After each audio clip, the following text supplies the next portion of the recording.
सकते। मैं फ्री का राशन दे रहा हूँ, फ्री का इंजेक्शन अपने बाप घर से कोई लेके नहीं आता है। हमारे टैक्स का पैसा, हमारे इनकम टैक्स की भाइयों बहनों परिवारजनों 2014 से पहले कुछ हुआ ही नहीं था। पहले हम लोग नंगे घूमते थे, हमारे पास कपड़ा भी नहीं था, खाने को भी नहीं था, ट्रेन भी नहीं था, गाड़ियां नहीं थी, जहाज नहीं था, सड़क नहीं था, नाले नहीं थी, किसान नहीं थे। ये सब तो 14 के बाद ही देखने को मिला। जैसे प्रधानमंत्री चुने थे, कोई बिचौलिया नहीं चुने हैं। कोल का सौदा कहीं करा दिया बांग्लादेश में, श्रीलंका में कोल का उसका बिजली पावर का सौदा, इजराइल से रक्षा सौदा। सटीक खबरों का सीधा असर। आप देख रहे हैं एनसीआर समाचार। नमस्कार, मैं आपके साथ रितेशना मंगवाना और आप देख रहे हैं एनसीआर समाचार। इंडिया गठबंधन जिसकी कवायद पूरा विपक्ष दे रहा था, उसमें अब फूट पड़ती हुई नजर आ रही है।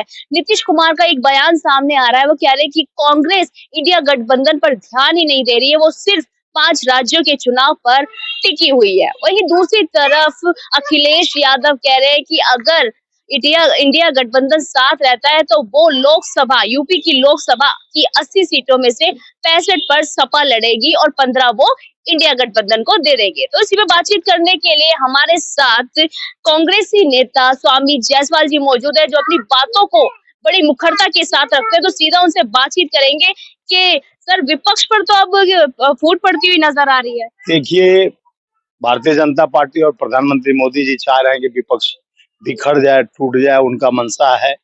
और ये कई तरह का षड्यंत्र भी किया जा रहा है, चाहे ईडी के माध्यम से, सीबीआई और इनकम टैक्स के माध्यम से। आप देख ही रहे हैं निरंतर, चाहे केजरीवाल जी को सम्मान हो, चाहे झारखंड के मुख्यमंत्री को सम्मान भेजा जा रहा है, चाहे राजस्थान के चुनाव को प्रभावित करने के लिए निरंतर वहां पर भी ईडी का छापे पड़ रहे हैं। छत्तीसगढ़ में पड़ता रहा। तो चुनाव देखिए, ईडी कहीं बाहर तो जाएगी नहीं ना, कोई नेता बाहर भागेगा, कोई विजय माल्या, मोहित चौक से, ये सब तो है नहीं कि भाग जाएंगे बाहर। तो जो देश के नेता है, जो अगर उन पर अगर कार्रवाई करनी है तो 1 महीना 2 महीना रुक सकता था।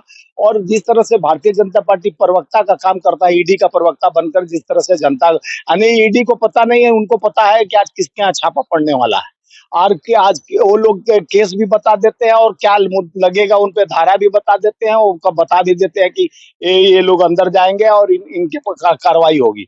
ये बताइए, इनका साठगांठ। तभी तो हम लोग सवाल खड़ा करते हैं कि ईडी क्या है, इलेक्शन मैनेजमेंट कंपनी बन गई है कि ईडी का जो कार्रवाई निष्पक्ष होना चाहिए। और समय भाग नहीं रहा था। राजस्थान चुनाव, छत्तीसगढ़ चुनाव, अन्य राज्यों में चुनाव है, और विपक्ष के गठबंधन के नेताओं को निरंतर परेशान किया जा रहा है। और माननीय नीतीश कुमार जी और अखिलेश जी ये सब बैठ के बात करेंगे। अभी कोई जल्दबाजी नहीं कर रहे हैं, क्योंकि 5 राज्यों का चुनाव भी देखना। हमारे नेता इसलिए व्यस्त है, 5 राज्यों में हम मजबूती से सरकार बनाने जा रहे हैं, तो वहां भी देखना जरूर। जब हम मजबूत रहेंगे स्टेट में, तभी तो मोदी से लड़ सकते हैं, मोदी जी के सामने। 2024 से पहले पूरा विपक्ष जेल के पीछे हो। देखिए, इनका तो षड्यंत्र चल ही रहा है कि हमें एक क्यों, हम द्वितीय नास्तिक, मैं ही हूँ, दूसरा कोई नहीं है, मेरे अहम और अहंकार के नीचे सारे दुनिया है।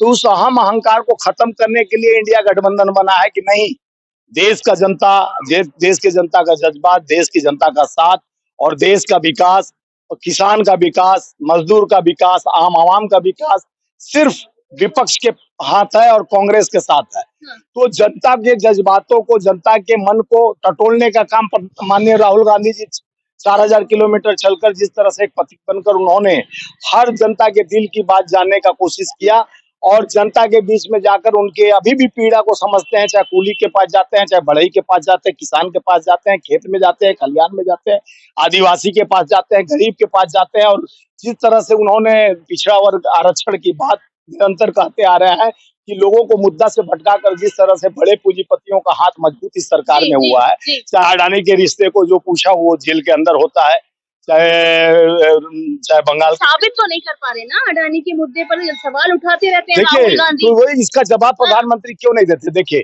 माननीय प्रधानमंत्री जी अडानी जी को, एक ही उद्योगपति तो नहीं है, उनको इजराइल ले जाते हैं, उनको आप हर जहां विदेश दौरा करते थे, वहां उनको अपने साथ हवाई जहाज बैठा कर ले जाके, वहां जाके कोल का सौदा कहीं करा दिया बांग्लादेश में, श्रीलंका में कोल का उसका बिजली पावर का सौदा, इजराइल से रक्षा सौदा। तो ये आप भी प्रधानमंत्री चुने थे, कोई बिचौलिया नहीं चुने हैं। देश के सत्ता पे हमारे 56 इंच के प्रधानमंत्री देश की उन्नति और प्रगति की बात कर 2 करोड़ नौकरी, 15 लाख खाते, काले धन लाने की बात। यहाँ तो काले धन ही सफेद हो रहा है, सारा माल इनके पास जा रहा है।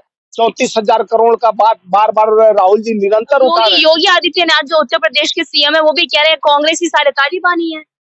देखिए वो कुछ भी कह सकते हैं। योगी जी का खुद जिस तरह से वहां पर एक उत्तर प्रदेश में लोगों को विकास का नहीं, एक हिंदुत्व का अफीम चटाकर लोगों को भ्रमित करने के लिए जिस तरह से वोट का राजनीति ये लोग करते हैं, देश का विकास हो या न हो, गरीब का विकास हो। देखिए देश में बेरोजगारी बढ़ती, इतना बेरोजगारी नहीं था, पूरा यूरोप डूब गया था मनमोहन सरकार में, तो भी रोजगार बंद नहीं हुआ।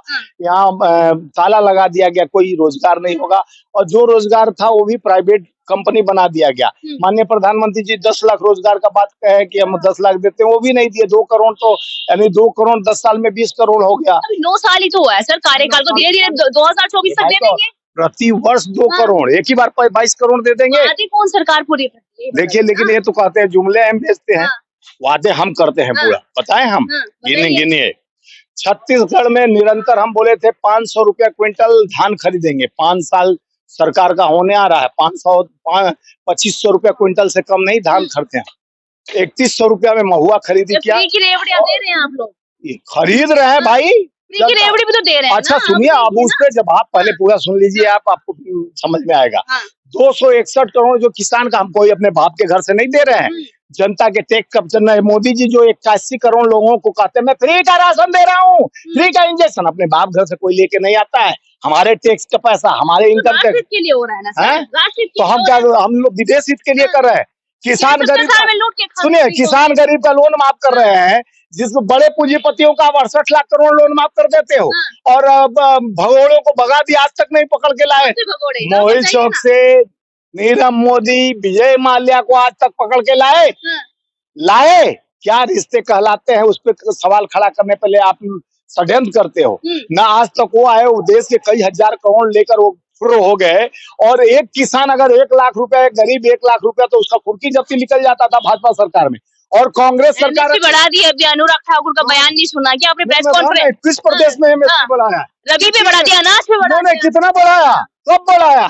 अब तक तो पोस्टर लग गया होता, ढोल पिटा जाता। झूठ का बात जौजाल है मोदी जी का और उनके मंत्रिमंडल, झूठ ही तो बोलते हैं। डबल इंजन की सरकार बोलते हैं। मणिपुर में आज तक शांति नहीं हुआ।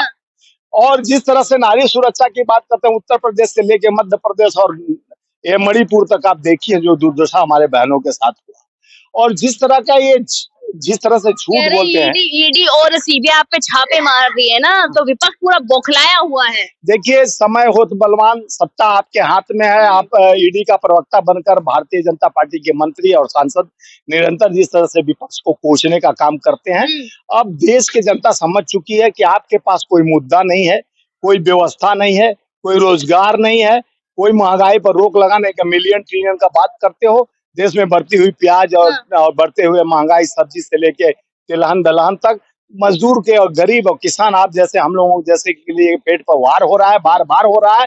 इस पे सवाल खड़ा नहीं करते हैं तो ईडी को भेज देते हैं कि अगर विपक्ष सवाल खड़ा करेगा। वो तो 18% जीएसटी गंगा जल पर भी लगा दिए थे। आप लोग के माध्यम से हम लोग धरना प्रदर्शन, अगर आवाज हमारा नहीं उठाती आप लोग, तो जीएसटी गंगा जल में भी देना पड़ता 18%। ये सरकार वैसी है। अब ये बताइए, अंतिम सवाल है, 2024 से पहले ये गठबंधन एकजुट रहेगा या बिखर जाएगा? देखिए रितेशना जी, गठबंधन हमारा बहुत मजबूत है, इरादा भी मजबूत है और हमारा संबंध भी मजबूत है। ये बीच में ढोल पीट पीट के गुमराह हो गए हैं हमारे देश के प्रधानमंत्री और भाजपा के लोग, आरएसएस के लोग। देखिए आरएसएस के लोग भी बिंग बजाते चलते हैं, कहते हैं कि मणिपुर में विदेशी ताकत, विदेश के लोग घुस गए। तो आप क्या आंख मूंद के सो रहे हैं? आपका इंटेलिजेंट फेलियर है। और आप कहते हो कि मुसलमान, एक तरफ मुसलमान को आप जात पात धर्म के नाम पर वोट मांगते हैं, एक तरफ कहते हो कि वो भी हमारे संविधान के हैं, हमारे देश के हैं, उनका जितना हमारा हक है उनका भी देश के संविधान संस्थाओं को हक है। तो एक तरफ हक की बात करते हैं, एक तरफ आप लोग जिस तरह से धर्म को बांटने की बात करते हैं, तो दोधारी तलवार चलाने का काम इन लोगों द्वारा अफीम चटा चटा के लोगों को भ्रमित किया जा रहा है। भ्रम का जाल व्हाट्सएप यूनिवर्सिटी पे ये तो ये भी ज्ञान देते हैं कि भाइयों बहनों, परिवारजनों, 2014 से पहले कुछ हुआ ही नहीं था। पहले हम लोग नंगे घूमते थे, हमारे पास कपड़ा भी नहीं था, खाने को भी नहीं था, ट्रेन भी नहीं था, गाड़ियां नहीं थी, जहाज नहीं था, सड़क नहीं था, नाले नहीं थी, किसान नहीं थे। ये सब तो 14 के बाद ही देखने को मिला। जैसे माननीय अमित शाह जी कहे कि भाइयों बहनों, ये जो IIT, IIM, इसरो, ये सारे संस्था 2014 के बाद बना है। तो जो झूठ तो इतना बोलिए आप लोग कि लोगों को समझ में आ जाए कि आप झूठ का थोक व्यापारी बन गए हैं। जनता आपके विश्वास से बहुत कोसों दूर हो चुकी है। आप मन की बात सुनाते जाइए, जन की बात सुनने के लिए आपके पास टाइम नहीं है। लोकतंत्र मजबूत और संविधान की बात करने वाली पार्टी 138 साल पुरानी पार्टी कांग्रेस अब पुनः स्थापित होकर जनता के विश्वास और राहुल जी के बाद और सोनिया जी के बाद और खड़गे जी के बाद पर रिटर्न पांचों राज्यों के सेमीफाइनल में हम जीतने जा रहे हैं। चाहे आप जितना ईडी सीबीआई इनकम टैक्स से डराना चाहेंगे, हम डरने वाले नहीं हैं। हमारे नेता राहुल गांधी कहते हैं डरो मत, हम डरने वाले नहीं हैं। हमारा इरादा मजबूत है, हमारा गठबंधन मजबूत है। आप चाहे भड़ाने, झगड़ाने, लड़ाने का काम करें, हम टूटने वाले नहीं है। इरादा मजबूत। ठीक है, बहुत बहुत शुक्रिया बातचीत करने के लिए। आपने देखा कि कांग्रेस के नेता हैं स्वामी जायसवाल जी, उन्होंने कहा कि विपक्ष 2024 से पहले और मजबूत हो जाएगा, पर देखना यही होगा कि कब तक इनकी सोच में तालमेल बैठेगा पूरे विपक्ष का, ये देखना बाकी रहेगा। मैं आपके साथ रितेश मंगवाना और आप देख रहे थे एनसीआर समाचार।